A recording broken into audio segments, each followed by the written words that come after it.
Good evening everybody. आज first chapter का जो चैप्टर 1 अकाउंटिंग टर्म्स है, इस अकाउंटिंग टर्म्स का हम लोगों ने कुछ ऑलरेडी डिस्कशन किया हुआ था। जो कुछ रिमेनिंग टॉपिक है उसको हम लोग वन बाय वन करके इसको आगे कंटिन्यू करते हैं। ठीक है, तो प्रीवियस टॉपिक हम लोगों ने बहुत सारे टॉपिक्स को कवर कर रखा था। आई होप आपको समझ में आया होगा। आज का जो टॉपिक है हमारा, एसेट्स के बारे में समझते हैं कि एसेट्स क्या होता है। संपत्ति, जो हम लोगों ने प्रीवियस टॉपिक में कई बार चर्चा किया हुआ था कि संपत्ति क्या होती है, किस बिजनेस में संपत्ति किसको कहते हैं, अर्थात एसेट्स को, एसेट्स का क्या मीनिंग है, क्या डेफिनेशन है, ये सारे कॉन्सेप्ट हम लोग आज समझेंगे। ठीक है, तो चलिए समझते हैं कि हमारा जो आज का टॉपिक है एसेट्स, एसेट्स होता क्या है। तो जैसा कि हम लोगों ने डिस्कस किया हुआ था कि हम लोग जो कुछ भी जिस पॉइंट ऑफ व्यू प्रेजेंट करते हैं, जो कुछ भी किसी टॉपिक के रिगार्डिंग जो कुछ भी हम लोग पॉइंट ऑफ व्यू प्रेजेंट करते हैं, वो हमारा जो पॉइंट ऑफ व्यू होता है बस एक single business point of view होता है। ठीक है, तो हम लोग यहाँ भी मीनिंग एंड डेफिनेशन, जो भी कॉन्सेप्ट्स रिगार्डिंग एसेट्स के बारे में देखते हैं, वो बिजनेस के संदर्भ में ही देखेंगे, बिजनेस के with respect to particular business unit. ठीक है, तो कहा जाता है कि एसेट्स जो होता है property own by the business which can be express in terms of money. ठीक है, मतलब प्रॉपर्टी के बारे में कहा, जो एसेट्स के बारे में कहा गया कि प्रॉपर्टी, वो प्रॉपर्टी जो बिजनेस के द्वारा ओन किया जाता है, जिस पर ऑनरशिप बिजनेस का होता है और जिसका expression in terms of money किया जा सकता है, वो प्रॉपर्टी कहलाती है। ठीक है, लेकिन प्रॉपर्टी में सिर्फ ये मीनिंग के अलावा प्रॉपर्टी कुछ और भी मीनिंगफुल कॉन्सेप्ट को डिराइव करती है, कुछ और भी मीनिंगफुल कॉन्सेप्ट को क्लैरिफाई करती है कि एसेट्स होता क्या है, किस प्रकार ये बिजनेस को एडवांटेज प्रोवाइड करता है। तो अभी अभी हम लोगों ने देखा कि property that can be owned by the business which can be express in terms of money, जिसका expression in terms of money में हो। हम लोगों ने ये term expression in terms of money हम लोगों ने डिस्कस किया हुआ था कि what is the expression in terms of money, ये टर्म क्या होता है। आप मान लो कि हमारा जो एसेट्स है, हमारा जो एसेट्स है मान लो 1 लाख रुपीज़ की है। ठीक है, हमारे एसेट्स की जो वैल्यू है 1 लाख है, तो ये 1 लाख ही एक्सप्रेशन है। ठीक है, ये हमारा expression in terms of money है। इसी को कहते हैं expression in terms of money. मतलब वो वैल्यू पर्टिकुलर, आप जानते हो कि कोई भी एसेट्स होगी उसकी मार्केट वैल्यू होगी, उसकी कॉस्टिंग होगी, वो कॉस्टिंग किसी पर्टिकुलर अमाउंट में जो एक्सप्रेस किया जाता है उसी को कहते हैं that expression in terms of money. ठीक है, तो हम लोगों ने अब एसेट्स को आगे बढ़ाना कि एसेट्स का क्या कॉन्सेप्ट है। तो कहता है assets which provide economic resources to the business.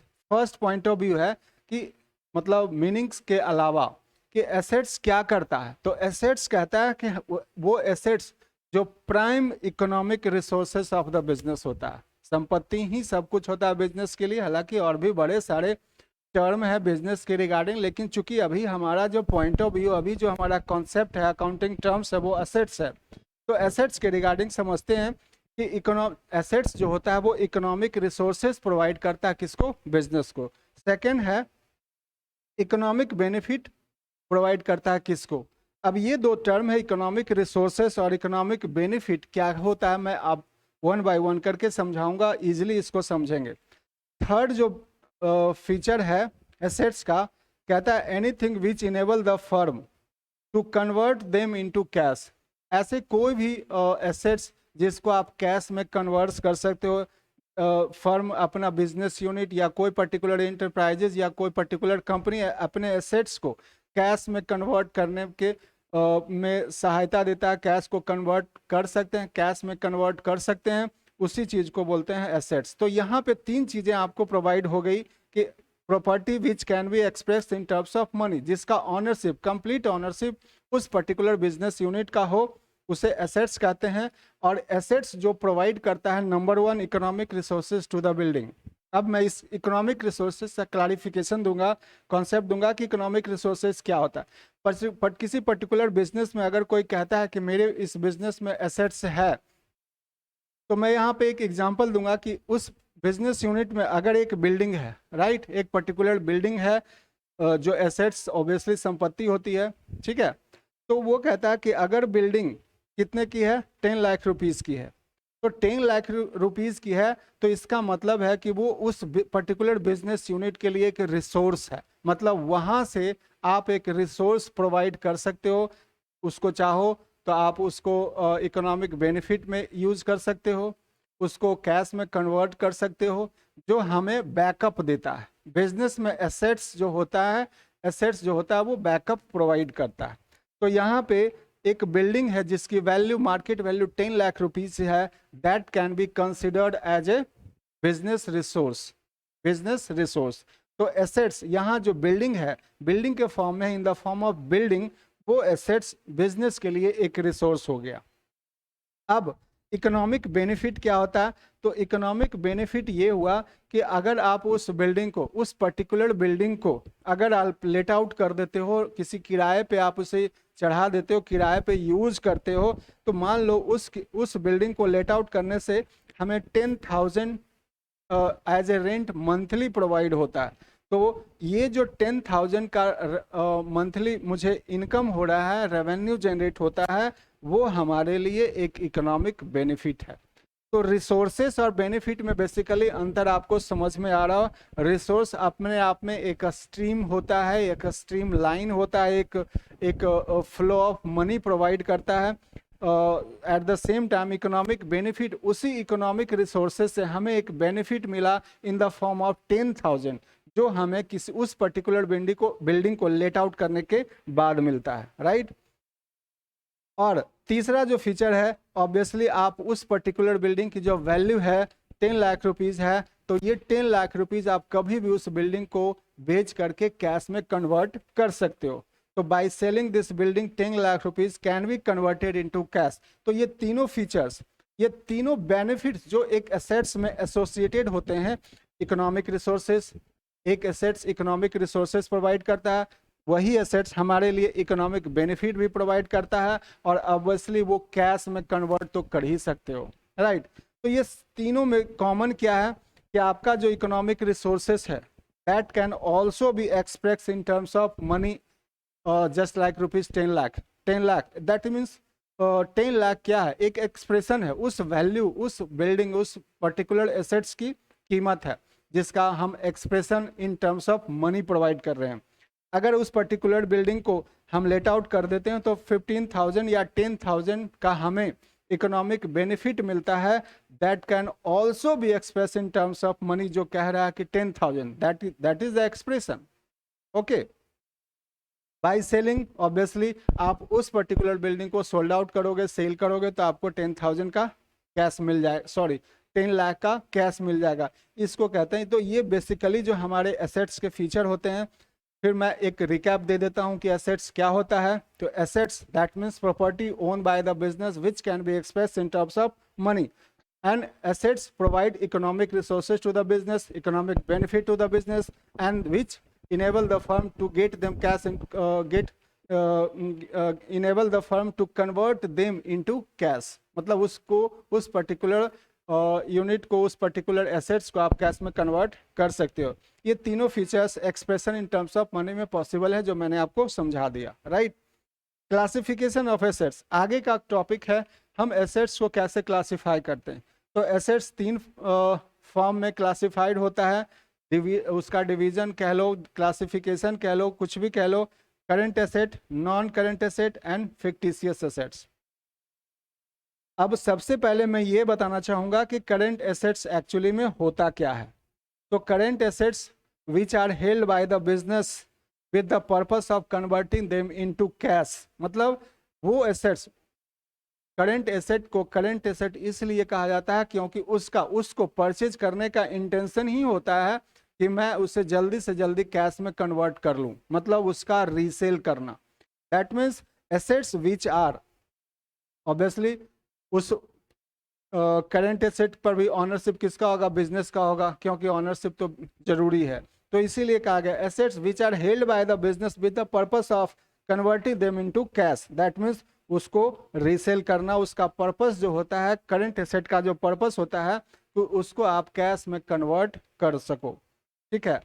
उसके बाद उसका जो कैश में कन्वर्जन का जो पीरियड है, दैट मीन्स होल्डिंग पीरियड, जो within a shorter period of time, that is up to 1 year.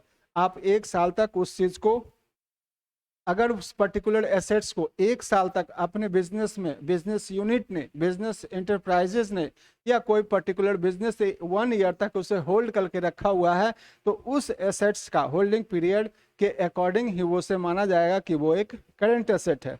तो यहाँ पे ये माना जाता है कि करंट एसेट का जो होल्डिंग पीरियड होता है अप टू 1 ईयर होता है। तो ये आपको करंट एसेट के रिगार्डिंग आपको कुछ चीजें समझ में आई होगी, राइट। फर्दर नेक्स्ट क्लासिफिकेशन, जो सेकेंड फॉर्म ऑफ क्लासिफिकेशन है एसेट्स का, वो है नॉन करंट एसेट। मतलब नॉन करंट एसेट का मतलब, non current asset further classify होता है, नॉन करंट एसेट को फर्दर क्लासिफाई होता है टेंजिबल फिक्स एसेट और नॉन टेंजिबल फिक्स एसेट्स। और ये टेंजिबल क्या होता है? टेंजिबल दैट मीन्स जिसको आप देख सकते हो, जिसको आप टच कर सकते हो, जिसको आपके, जिसे आप देख करके समझ सकते हो कि हाँ मैं ये, इससे ये चीजें मुझे दिखाई दे रही है, जो आपके पास एक, आपके सामने एक फिजिकल फॉर्म में हो, दैट मीन्स वो टेंजिबल फिक्स एसेट्स होता है। नॉन टेंजिबल फिक्स एसेट जो आपके सामने टेंजिबल नहीं हो, जो टेंजिबल आपके पास, जो आपको दिखाई ना दे, जिसका फिजिकल फॉर्म में दिखाई नहीं दे रहा, वो हमारा होता है नॉन टेंजिबल फिक्स एसेट। तो मेरा कॉन्सेप्ट यहाँ पे, हम लोग का कॉन्सेप्ट है नॉन करंट एसेट के रिगार्डिंग समझना। तो शुरुआती दौर में नॉन करंट एसेट के बारे में समझते हैं कि non current asset further classify होता है tangible fixed asset and non tangible fixed asset, and similarly which are held by the business. Obviously non current asset पे भी ऑनरशिप किसका होगा? बिजनेस का होगा, ऑनरशिप तो जरूरी है। Which are held by the business not with the purpose of resale. मतलब बिजनेस में इस करंट, नॉन करेंट एसेट का पर्पस क्या होता है? उसका रीसेल करना पर्पस नहीं होता, मतलब उसको लाया, खरीदा और तुरंत बेचा और कैश में कन्वर्ट कर लिया, मतलब रीसेल करना उसका इंटेंशन नहीं होता। जैसा कि करंट एसेट में मैंने अभी बताया कि करंट एसेट में क्या मकसद होता है? उसको रीसेल करना, उसका इंटेंशन, उसको परचेज करने का पॉइंट ऑफ व्यू जो होता है, उसका कॉन्सेप्ट जो होता है कि मैं इसे जल्दी से जल्दी कैश में कन्वर्ट करूं, राइट। लेकिन यहाँ पे नॉन करंट एसेट का इस तरह का कोई इंटेंशन नहीं होता है। Non current asset which are held by the business not with the purpose of resale, उसका पर्पस क्या होता है? रीसेल करना नहीं होता है। तो उसका क्या पर्पस होता है? उसका पर्पस होता है एज ए इन्वेस्टमेंट। मैं अगर किसी पर्टिकुलर बिजनेस, पर्टिकुलर एसेट को परचेज करूं, तो मैं चाहूंगा कि, या बिजनेस चाहेगा कि उसका कैपिटल एप्रिसिएशन हो, मतलब उसके कॉस्ट में वृद्धि हो, उसकी जो कॉस्टिंग है, उसको खरीदने में जो मुझे लागत लगी है, वो उसमें एप्रिसिएशन हो, वो बढ़े, राइट। मतलब उसका बढ़ना, दैट मीन्स एक इन्वेस्टमेंट पॉइंट ऑफ व्यू होता है, राइट।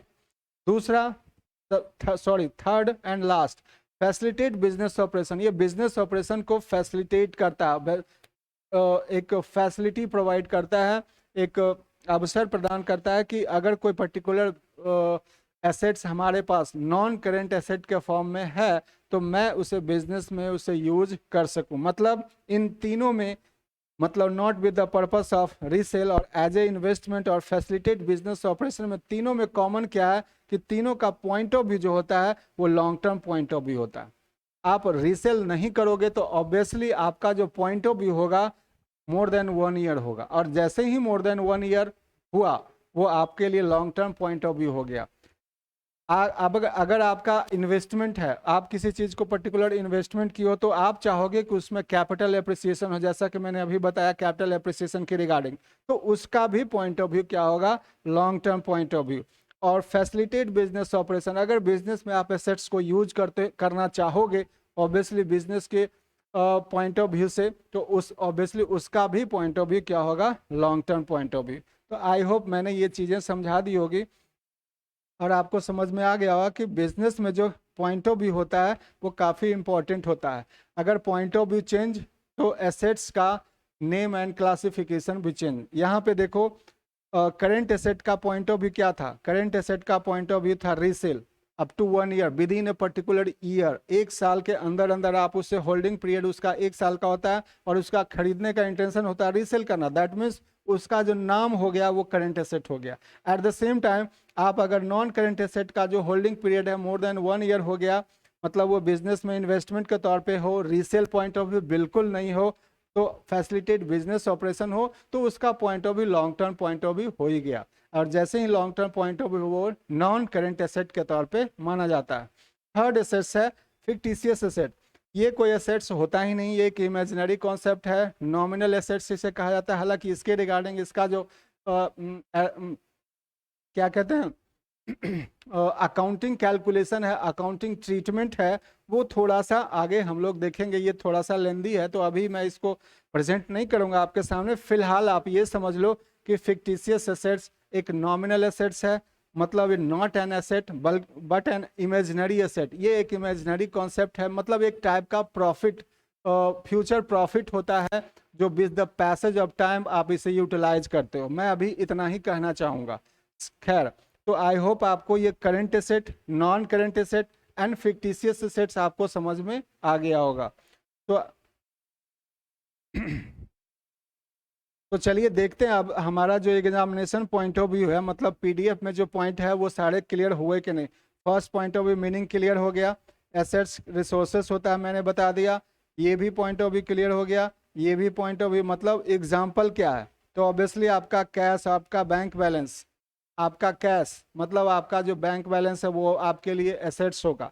आपके पास पड़ा हुआ स्टॉक मतलब बहुत सारे गुड्स आप अपने पास अनसोल्ड फॉर्म में रखे हो तो वो आपके लिए एसेट्स होगा। आपका फर्नीचर, आपका मशीनरी, आपका लैंड, आपकी बिल्डिंग, ये सारे जो होते हैं वो आपके लिए एसेट्स माने जाते हैं और ये एसेट्स कंसिडर्ड होते हैं। हाँ, यहाँ पे कुछ एग्जांपल है जैसे बिल्स रिसीवेबल, मैं इसके बारे में अभी नहीं बताऊंगा, मैंने आपको एक कंटेंट के फॉर्म में दे दिया सो दैट कि जब भी आप रिवीजन करो तो ये आपको सारा का सारा एग्जाम्पल एक ही जगह मिले।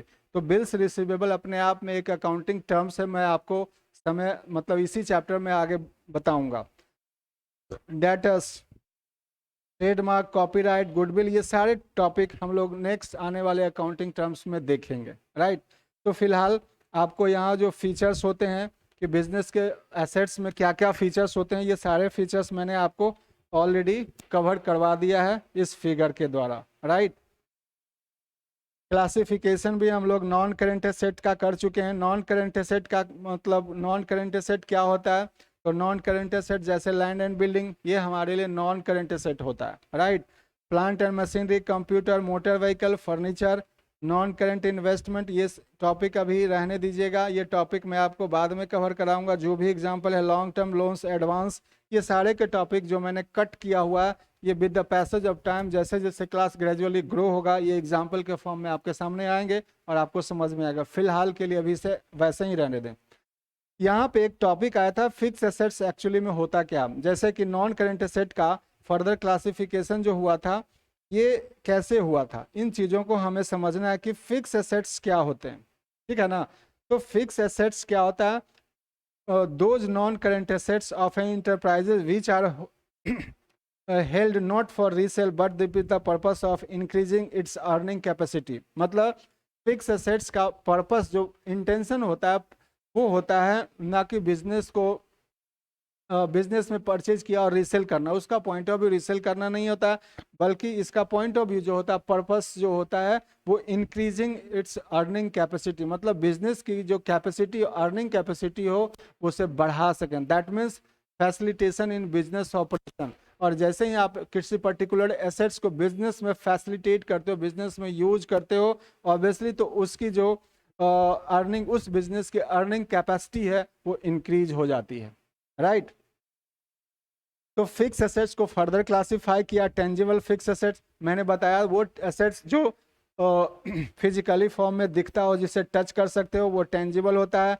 ये सारे example land and building, plant and machinery, computer, motor vehicle, furniture, stock, cash, ये सब के सब एग्जांपल हैं टेंजिबल फिक्स एसेट।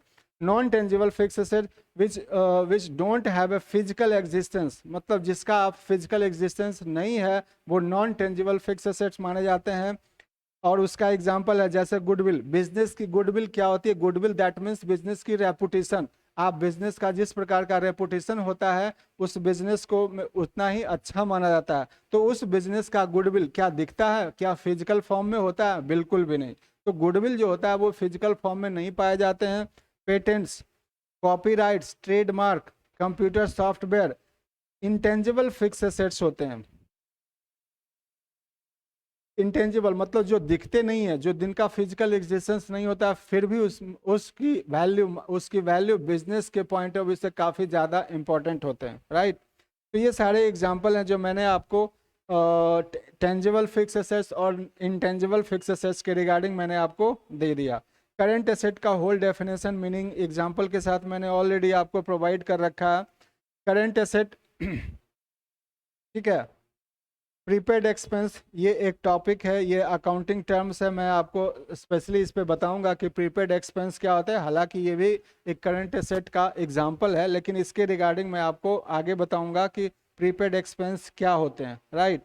तो जो कुछ भी इसमें कुछ पॉइंट हैं, जैसे ये पॉइंट है, अभी आपको इम्पॉर्टेंट नहीं है, लेकिन हाँ with the passage of time जैसे क्लास ग्रो होगा, चैप्टर 1-2 चैप्टर आप पढ़ लोगे तो ये सारे पॉइंट्स आपको लगेगा कि इकट्ठा मिल जाता तो अच्छा होता। इसलिए मैंने पहले से इकट्ठा यहाँ पे दे रखा हूँ, सो दैट कि जब भी आप रिवीजन करो तो आपको सारी चीज़ें जो एक पर्टिकुलर अकाउंटिंग टर्म्स का जो कॉन्सेप्ट है एक ही जगह आपको अवेलेबल हो जाए। लेकिन हाँ ये सारे जो अकाउंटिंग टर्म्स एग्जाम्पल के फॉर्म में दिख रहे हैं वो आने वाले क्लास में आपको मिलेंगे। फिक्टिशियस एसेट्स, नॉमिनल एसेट्स के बारे में मैंने बता दिया। इसके रिगार्डिंग मैं अभी ज़्यादा नहीं बताऊंगा, सिर्फ मैंने आपको उसके मीनिंग एंड डेफिनेशन को बताया है, सो दैट कि आप इसको समझ सकें कि फिक्टिशियस एसेट्स और नॉमिनल एसेट्स एक्चुअली में होता क्या है। एग्जाम्पल पे अभी ध्यान ना देंगे क्योंकि एग्जाम्पल अभी आपके कॉन्सेप्ट में समझ में नहीं आएगा। जैसे जैसे ग्रो करेंगे हम लोग ग्रेजुअली हम लोग सारी चीज़ें समझ पाएंगे। नेक्स्ट टॉपिक है हमारा रेवेन्यू। रेवेन्यू क्या होता है? ठीक है, रेवेन्यू के बारे में थोड़ा आराम से समझेंगे कि व्हाट इज रेवेन्यू। रेवेन्यू जो होता है हमारे gross earning of the business activity. Business में जो भी हम टोटल कमाई करते हैं, टोटल अर्निंग होता है, वो सारे टोटल के टोटल इनकम हमारा रेवेन्यू कहा जाता है। अब चूंकि यहाँ बताया गया कि बिजनेस का जो टोटल अर्निंग है फ्रॉम बिजनेस एक्टिविटी, वो बिजनेस एक्टिविटी से जो भी हम टोटल इनकम कमाते हैं दैट मीन्स वो रेवेन्यू होता है। तो बिजनेस एक्टिविटी क्या है ये समझना होगा कि बिजनेस एक्टिविटी किसको कहेंगे, क्या होता है बिजनेस एक्टिविटी। तो first business activity further classify हुआ 3 फॉर्म में। Number 1 operating activity, number 2 investing activity, number 3 financing activity. ये तीनों वर्ड मैं ऑलरेडी मैं पहले बोल देता हूँ, ये तीनों टॉपिक ऑपरेटिंग एक्टिविटी, इन्वेस्टिंग और फाइनेंसिंग थोड़ा सा टिपिकल है। तो यहाँ पे मैं ऑपरेटिंग एक्टिविटी को तो क्लासिफाई कर दूंगा, आपके सारे कॉन्सेप्ट ऑपरेटिंग के रिगार्डिंग में दे दूंगा, लेकिन इन्वेस्टिंग और फाइनेंसिंग के रिगार्डिंग में अभी ज़्यादा नहीं समझाऊंगा। क्यों? क्योंकि अभी आपका वो लेवल नहीं है। लेकिन हाँ अगर टॉपिक में ये चीज़ आ गई है तो मैं आपको उतना ज़रूर बताऊंगा जिससे आपका काम चल जाए, राइट। तो जैसा कि मैंने बताया कि रेवेन्यू क्या होता है, gross earning of the business activity. तो उस बिजनेस एक्टिविटी को फर्दर क्लासिफाई किया गया operating, investing and financing. Operating that means वो daily activity of business operation which are involve in producing goods and services etcetera, right. तो simply आप कह लो कि वो बिजनेस एक्टिविटी जो आप डेली एग्जीक्यूट करते हो, normal course of business operation, normal course of business operation known as operating activity, right. हालांकि इसके बारे में भी फर्दर मैं बताऊंगा, लेकिन फिलहाल अभी ये समझे कि ऑपरेटिंग एक्टिविटी क्या होता है। जिसमें आप बिजनेस डील करते हो, जिस बिजनेस को आप जिस तरीके से बिजनेस में डील करते हो वो हमारा होता है ऑपरेटिंग एक्टिविटी। जैसे मैं अभी आपको एक टीचर के तौर पे मैं आपको अपनी सर्विसेज दे रहा हूँ, दैट मीन्स मैं अपनी सर्विसेज आपको प्रोवाइड कर रहा हूँ। तो मेरा main course of business operation क्या हो गया? टीचिंग।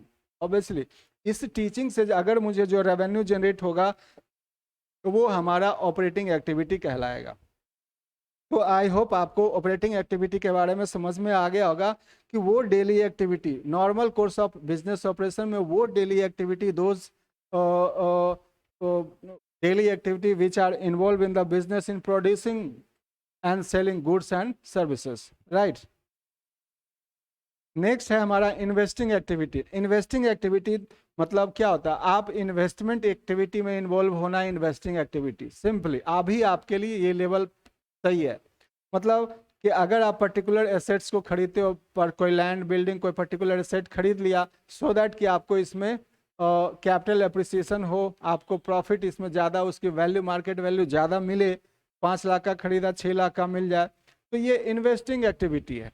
मतलब आप वो एक्टिविटी, दो चार purchase of an asset and making investment in asset and also selling of this assets. मतलब ये कहा गया कि इन्वेस्टिंग एक्टिविटी जो होता है, मतलब आप कैपिटल एप्रिसिएशन के पॉइंट ऑफ व्यू से करते हो, मतलब आप किसी पर्टिकुलर इन्वेस्टमेंट का एक्टिविटी कर रहे हो, दैट मीन्स वो इन्वेस्टिंग, किसी पर्टिकुलर एसेट को खरीद रहे हो, सो दैट कि आप ये चाहते हो, उसका उसका उसके इंटेंशन ये है कि मैं इसमें मोर कैपिटल एप्रिसिएशन पाऊं, तो वो आपका इन्वेस्टिंग एक्टिविटी हो गया। फाइनेंसिंग एक्टिविटी हो गया those activities which are involve in raising loan, right, आप लोन लेने देने का काम करते हो, तो वो चीज़ें फाइनेंसिंग एक्टिविटी कंसीडर की जाती है। फिलहाल अभी इतना ही समझे, हालांकि इसका और भी कॉन्सेप्ट है, पर मैं अभी नहीं देना चाहूँगा क्योंकि आपका वो स्टैंडर्ड नहीं है। So those transactions which are involved in providing loans and also involved in equity and dividend। ये इक्विटी डिविडेंड, इक्विटी का मतलब हो गया आपका शेयर्स जब आप खरीदोगे तो कंपनी आपको डिविडेंड देती है। तो फिलहाल अभी इतना ही समझें, ज़्यादा इक्विटी डिविडेंड के बारे में मैं नहीं समझाऊंगा। फिलहाल ये तीनों मेरा मकसद है कि operating activities, financing activity and investing activity के रिगार्डिंग मैं आपको बता सकूँ। तो डेली एक्टिविटी मैं एक बार रिकैप कर देता हूं। ऑपरेटिंग एक्टिविटी मतलब main course of business operation. अगर किसी बिजनेस का मेन कोर्स ऑपरेशन है तो वो ऑपरेटिंग एक्टिविटीज माना जाएगा। ऑब्वियसली हर किसी का होता है, मैं यहाँ टीचिंग दे रहा हूँ, मेरा मेन कोर्स ऑफ ऑपरेशन क्या हो गया, टीचिंग देना। दैट मीन्स मेरा जो ऑपरेटिंग एक्टिविटी है टीचिंग प्रोवाइड करना, उससे जो मुझे रेवेन्यू जनरेट होगा दैट विल बी, उससे जो इनकम जनरेट होगा वो रेवेन्यू कहा जाएगा। हालांकि आगे हम लोग देखते हैं। तो यहाँ पे जो ऑपरेटिंग एक्टिविटी क्लैरिफाई हो गया, आई होप आपको समझ में आ गया होगा, ऑपरेटिंग, इन्वेस्टिंग एंड फाइनेंसिंग। तो फिलहाल अब यहाँ पे एक रेवेन्यू को फाइनल क्रक्स देखते हैं कि रेवेन्यू क्या होता है। तो थोड़ा सा ये आपका स्टैंडर्ड से थोड़ा सा ऊपर है, मैं बताऊंगा, आपका भी कॉन्सेप्ट आएगा कि रेवेन्यू इन ब्रॉडर सेंस क्या होता है। रेवेन्यू इन ब्रॉडर सेंस का मतलब revenue earn from operating activity, revenue earn from investing activity, revenue earn from financing, तीनों को मिला दीजिए, रेवेन्यू इन ब्रॉडर सेंस माना जाता है। लेकिन अभी फिलहाल जो हम लोग का 11th का क्लास का जो स्टैंडर्ड है वो इस टॉपिक को फॉलो करेंगे। मैंने ऊपर इसलिए समझाया कि उसका भी कुछ संबंध है जो आगे मैं बताऊंगा।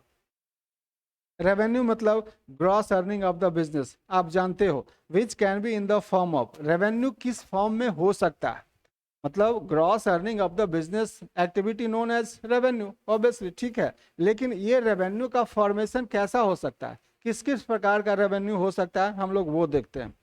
तो विच can be in the form of gross inflow of cash. First, आप कैश के फ्लो के फॉर्म में ये रेवेन्यू आ सकता है।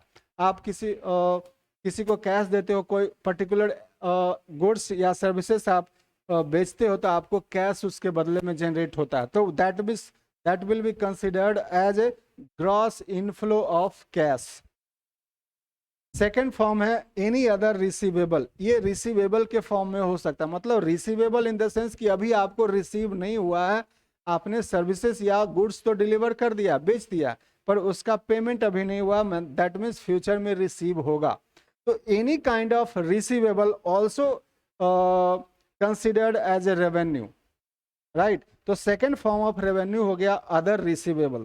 थर्ड जो पॉइंट है, थर्ड है other consideration arising in ordinary course of business operation, मतलब आप बिजनेस में ऑब्वियसली सेल करते हो, परचेज करते हो, सेल परचेज करोगे तो सेल करोगे, तो other consideration arising in ordinary course of business operation considered as a third form of revenue. अब वो क्या, ये क्या होता है, तो sale of goods and rendering of services, आप गुड्स को सेल करते हो, जो सेल होता है वो मेन सोर्स ऑफ रेवेन्यू होता है। ये आप मान लो कि अगर रेवेन्यू का सबसे बड़ा सोर्स कोई होता है तो वो सेल होता है। तो इसी को कहा गया other consideration arising in ordinary course of business. मैं ordinary course of business operation में जो मैं काम करता हूँ, जो सेल करता हूँ, जो ट्रेडिंग करता हूँ, उससे जो मुझे रेवेन्यू, उससे जो मुझे जनरेट हो रहा है, that will also considered under the ambit of revenue, right. Fourth form है use of other business activity. मतलब ये क्या, अदर बिजनेस एक्टिविटी का क्या मतलब हो गया? मतलब अदर बिजनेस एक्टिविटी मतलब मैंने ग्रॉस इनफ्लो ऑफ कैश करा लिया, अदर रिसीवेबल आ गया, अदर कंसिडरेशन आ गया, अदर बिजनेस एक्टिविटी। तो मैं उसी बिजनेस एक्टिविटी की बात कर रहा हूँ, फाइनेंसिंग एंड इन्वेस्टिंग, जो मैंने अभी अभी आपको दिया हुआ था। इसी के लिए मैंने वहाँ पे थोड़ा पहले ही आपका एक माइंडसेट तैयार कर दिया, सो दैट कि आप इन्वेस्टिंग और फाइनेंसिंग को अच्छे से समझ सको। फाइनेंसिंग का सीधा मतलब है कि लोन लेने देने का काम करोगे, तो लोन अगर लोगे तो इंटरेस्ट तो देना ही पड़ेगा। तो या आप लोन किसी को दोगे तो आपको इंटरेस्ट उसके बदले में मिलेगा। So use of other business activity मतलब अर्निंग एग्जाम्पल है इसका, अर्निंग इंटरेस्ट ऑन लोन। अगर आपने लोन पे कुछ इंटरेस्ट अर्न कर रहे हो तो वो डेफिनेटली फाइनेंसिंग एक्टिविटी होगा, जैसा कि मैंने पहले बताया। Use of other business activity में थर्ड बिजनेस एक्टिविटी आ गया इन्वेस्टिंग। इन्वेस्टिंग का मतलब अगर आप equity and dividend per equity purchase की हो तो डिविडेंड आपको मिलेगा ही, तो वो एक्टिविटी इन्वेस्टिंग एक्टिविटी मानी जाती है।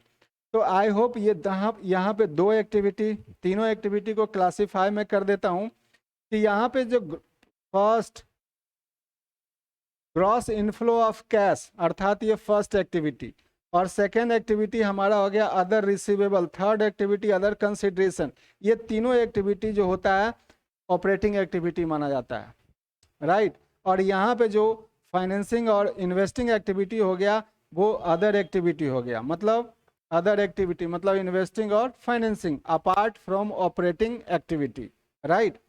तो ये ऑपरेटिंग एक्टिविटी को माना जाता है रेकरिंग नेचर। मतलब आप बिजनेस, ट्रेडिंग का बिजनेस करते हो, सेल परचेज का बिजनेस करते हो, तो ऑब्वियसली वहां पे सेल आप बार बार करोगे। रेकरिंग नेचर का जो एक्टिविटी जो बार बार करते हो, ऑब्वियसली ग्रॉस इनफ्लो बार बार होगा। अगर कोई सोल्ड गुड्स को सेल करोगे तो उससे कैश इनफ्लो होगा, बार बार होगा।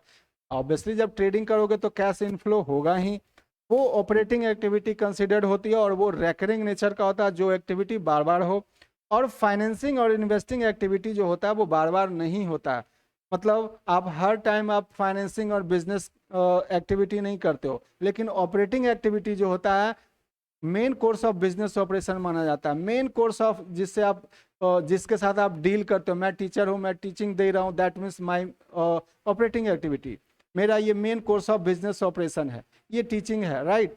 जो जिस चीज में आप डील करते हो वो आपका main course of business operation होता है। अपार्ट फ्रॉम ये सेकेंड एक्टिविटी जो होता है फाइनेंसिंग एंड इन्वेस्टिंग, वो मैंने आपको क्लासिफाई कर दिया, बेहतर आप समझ पाए होगा। फिलहाल मैंने जितना समझाया उतना ही आपको समझना है, उससे ज़्यादा का भी काम नहीं है। ऑपरेटिंग एक्टिविटी आपको चूंकि बार बार यूज आएगा इसलिए मैं इस पर ज़्यादा फोकस किया हूँ कि ऑपरेटिंग एक्टिविटी क्या होता है। अभी तक तो मैंने ये बताया था which is main course of business operation. इसमें कुछ और एड ऑन मुझे करना है, that means which is main course of business operation आप जानते हो। सेकेंड है activity carried out by business to earn profit, वो एक्टिविटी जिसको आप प्रॉफिट अर्न करने के लिए एग्जीक्यूट करते हो वो ऑपरेटिंग एक्टिविटी मानी जाती है। थर्ड है which is ordinary course of business operation, जो बिजनेस में साधारणतया आप एग्जीक्यूट करते हो एक्टिविटी वो मानी जाती है ऑपरेटिंग एक्टिविटी, राइट। तो आई होप आपको मैंने ऑपरेटिंग एक्टिविटी के रिगार्डिंग पूरा क्लासिफिकेशन एक फुल कॉन्सेप्ट मैंने दे दिया है। इन्वेस्टिंग और फाइनेंसिंग को अभी आपको ज़रूरत इसकी नहीं है।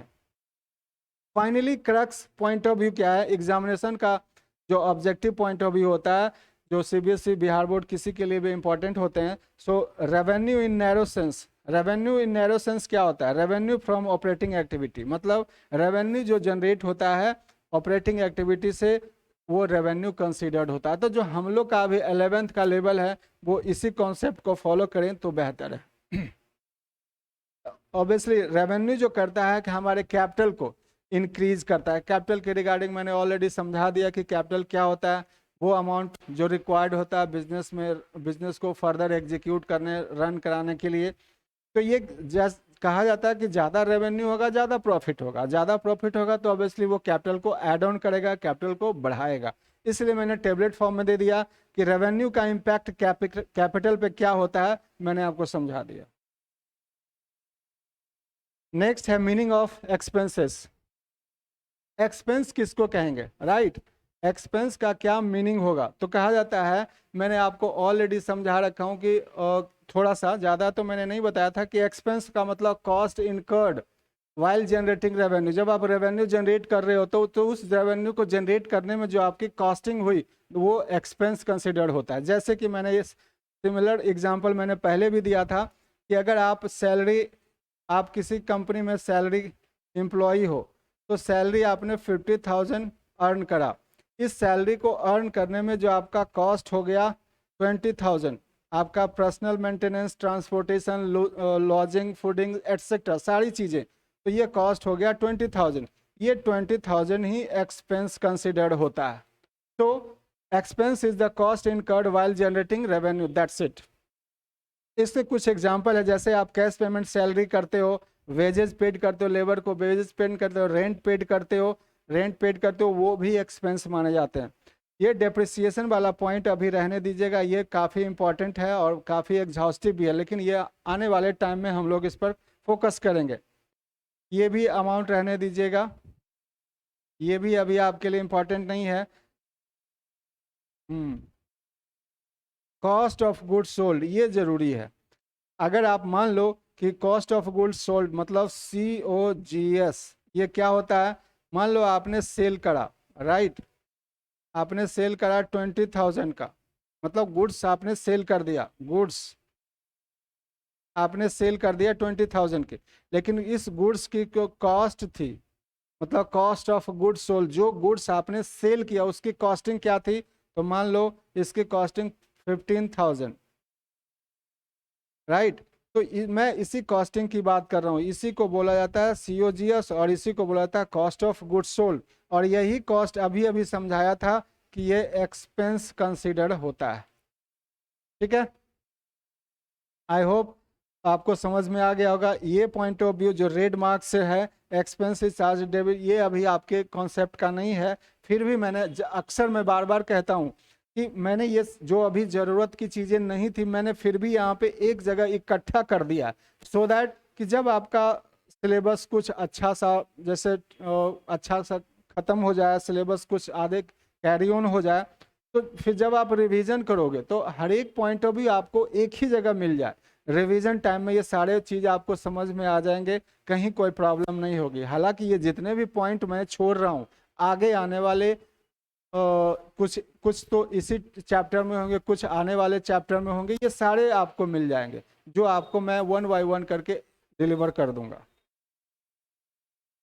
नेक्स्ट टॉपिक है हमारा इनकम। इनकम किसको कहते हैं, इनकम क्या क्या मीनिंग है, राइट? इनकम क्या होता है? तो इसको आज हम लोग बेहतर तरीके से समझते हैं। ठीक है, कि व्हाट इज इनकम। अभी तो मैंने रेवेन्यू और कॉस्ट के बारे में कंसीडर किया हुआ है ना। चलिए, कहानी अगर इनकम को समझना है तो कहानी फिर वहीं से रेवेन्यू से जनरेट करना होगा। वो कहानी स्टार्ट होती है रेवेन्यू से, और रेवेन्यू के बारे में आपको पता है, revenue is the gross earning of the business. ये हम लोग काफ़ी ज़्यादा डिस्कस कर चुके हैं। और ग्रॉस अर्निंग मतलब जो ग्रॉस अर्निंग का मेन सोर्स होता है वो कहाँ से होता है? Main source of gross earning जो होता है वो सेल होता है। कुछ देर पहले मैंने अभी ये बताया था कि हमारा जो ग्रॉस अर्निंग होता है, ग्रॉस अर्निंग का मेन सोर्स क्या होता है? तो मेन सोर्स जो होता है हमारा सेल होता है। ठीक है, ये हमारे मेन सोर्स, मतलब सेल जो होता है रेवेन्यू होता है डायरेक्ट, राइट? मैंने थोड़ा सा फिगर से अच्छे से समझाया है सो दैट आपको ज़्यादा समझ में आए। तो ऑब्वियसली जब आपको main source of gross earning sale है, तो ये sale of goods and services आपके डायरेक्टली लिंक हो गए किससे? रेवेन्यू से। तो सेल जो होता है क्रिएट्स रेवेन्यू। ऑब्वियसली जब आप सेल करोगे तो आपको कैश के फॉर्म में आएगा, रिसीवेबल के फॉर्म में आएगा, अदर कंसिडरेशन के फॉर्म में आएगा, इस किसी फॉर्म में जरूर आएगा, और जो रेवेन्यू जनरेट करता है। ठीक है, तो ये फिगर आई होप आपको समझ में आ गया। अब कहानी स्टार्ट होती है कि रेवेन्यू इनकम कैसे होता है, इनकम कहाँ से बनता है। तो दो चीज़ें आप समझ लीजिए। इनकम को समझने के लिए रेवेन्यू और एक्सपेंस, दैट मीन्स कॉस्ट को समझना बहुत ज़रूरी है। जो मैंने अभी अभी कुछ देर पहले समझाया कि रेवेन्यू क्या होता है और एक्सपेंस क्या होता है, जिसको कॉस्ट बोला जाता है, वो कॉस्ट होता क्या है, मैंने दोनों डिलीवर कर दिया। और इसी दोनों कॉन्सेप्ट के आधार पे हम इनकम को समझते हैं। तो amount from sale of goods and services known as considered as revenue. Obviously cost of goods sold, COGS, अभी मैंने बताया कि वो क्या होते हैं, एक्सपेंस माने जाते हैं। तो revenue, surplus of revenue over expense, जैसे ही आपके revenue, surplus of revenue, revenue का सरप्लस होना over expense considered as income. और इनकम इस accordingly income is equal to revenue minus expense. मैंने आपको एक टेबलेट के फॉर्म में दे दिया, एक इक्वेशन के फॉर्म में दे दिया, सो दैट कि आपको ये ध्यान में रहे। तो इन अदर वर्ड्स, अब थोड़ा सा और समझते हैं, डीपली अंडरस्टैंड करते हैं इनकम के बारे में। यहाँ तो मैंने समझा कि इनकम क्या होता है, अब समझते हैं कि इनकम क्या क्या होता है और कैसे होता है। इनकम जो होता है, इनकम में तीन चीज़ें जरूर होगी। Income includes profit earn during an accounting year, मतलब जो भी हम प्रॉफिट एंड अकाउंटिंग ईयर में अर्न करते हैं वो इनकम ही माना जाता है। मतलब ऑपरेटिंग एक्टिविटी भी ये हमारा हो गया इनकम। अब ये बताएंगे आगे। तो यहाँ पे अकाउंटिंग ईयर का जो कॉन्सेप्ट है मैंने ऑलरेडी दे रखा हूँ कि अकाउंटिंग ईयर क्या होता है, 1 अप्रैल से स्टार्ट होता है और 31 मार्च ऑफ नेक्स्ट ईयर को एंड होता है। आई होप मैंने ये प्रीवियस क्लास में मैंने डिलीवर कर दिया। जो आप जिस जिस किसी को अवेलेबल नहीं हो वो मेरे प्रीवियस वीडियो को देख लें, सो दैट कि आपको ये अच्छे से समझ में आ जाए। So income that means first element होता है profit earn during an accounting year. Second element होता है it is broader term than profit, मतलब ये प्रॉफिट से बड़ा टर्म है, प्रॉफिट से बड़ा एक कॉन्सेप्ट है। थर्ड पॉइंट है it includes profit from non operating activity, और यही थर्ड पॉइंट जो होता है, प्रॉफिट से, जो एक सेपरेट अकाउंटिंग टर्म्स है, प्रॉफिट से इनकम को बड़ा बनाता है। कहता है ना, it is a broader term than as compare to profits. क्यों? क्योंकि प्रॉफिट जो होता है, प्रॉफिट सिर्फ ऑपरेटिंग एक्टिविटी से जनरेट होता है, प्रॉफिट जो जनरेट होता है वो ऑपरेटिंग एक्टिविटी से। लेकिन इनकम जो होता है वो ऑपरेटिंग से भी संभव है और नॉन ऑपरेटिंग से भी संभव है। तो यहाँ पे तीन पॉइंट ऑफ क्लियर हो गया कि income includes profit earn during an accounting year, it is a broader term as compare to profit, and it includes profit from non operating activity. Right. अब ये टर्म मैंने अभी अभी समझाया है, तो ऑलरेडी इस PDF में मैंने आपको यहाँ पे समझा दिया कि इनकम इज डिफरेंट, ये सारी चीज़ें मैंने आपको कवर करवा दिया। राइट। तो फर्स्ट पॉइंट आपको क्लियर हो गया। ये सेकंड पॉइंट अभी भी यहाँ पे क्लियर हो गया कि income profit and during an accounting it is a broader term as compare to profit, so it includes profit from other than its operating activity. तो मैंने अभी अभी जो बताया कि इनकम जो होता है नॉन ऑपरेटिंग एक्टिविटी से, मतलब it includes profit from non operating activity, मतलब ये नॉन ऑपरेटिंग एक्टिविटी से जो प्रॉफिट जनरेट होता है वो भी इनकम में कंसिडर्ड होता है, और यहाँ पे ऑपरेटिंग एक्टिविटी तो है ही, इसलिए ये प्रॉफिट से बड़ा कॉन्सेप्ट माना जाता है। ठीक है। अब थोड़ा सा इसका और फर्दर कॉन्सेप्ट समझिए, डीप कॉन्सेप्ट, कि रेवेन्यू क्या होता है, ऑपरेटिंग एक्टिविटी से जनरेट होता है, मतलब अभी जो हम लोग का स्टैंडर्ड है उसके अकॉर्डिंग नैरो सेंस वाला जो कॉन्सेप्ट मैंने आपको दिया था, revenue generate from operating activity, income generate both from operating activity as well as from non operating activity. इसी कारण जो इनकम का कॉन्सेप्ट होता है वो बड़ा माना जाता है एज कंपेयर टू प्रॉफिट। क्यों? क्योंकि प्रॉफिट जो होता है वो सिर्फ ऑपरेटिंग एक्टिविटी से जनरेट होता है, मतलब प्रॉफिट का जनरेशन ऑपरेटिंग एक्टिविटी से होता है। आई बात समझ में? आई होप आपको समझ में आ गई होगी। ठीक है जी। तो यहाँ तक जो भी कॉन्सेप्ट है मैंने फिगर दिया है, वो सारे के सारे कॉन्सेप्ट यहाँ पे मैंने PDF के फॉर्म में दे रखा हूँ।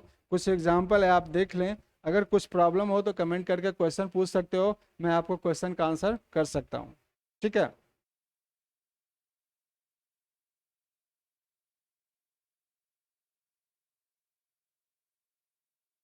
तो आई होप आपको ये क्वेश्चन आज का टॉपिक जो मैंने आपको कवर करवाया है अच्छा लगा होगा। रेस्ट टॉपिक हम लोग नेक्स्ट क्लास में कवर करेंगे।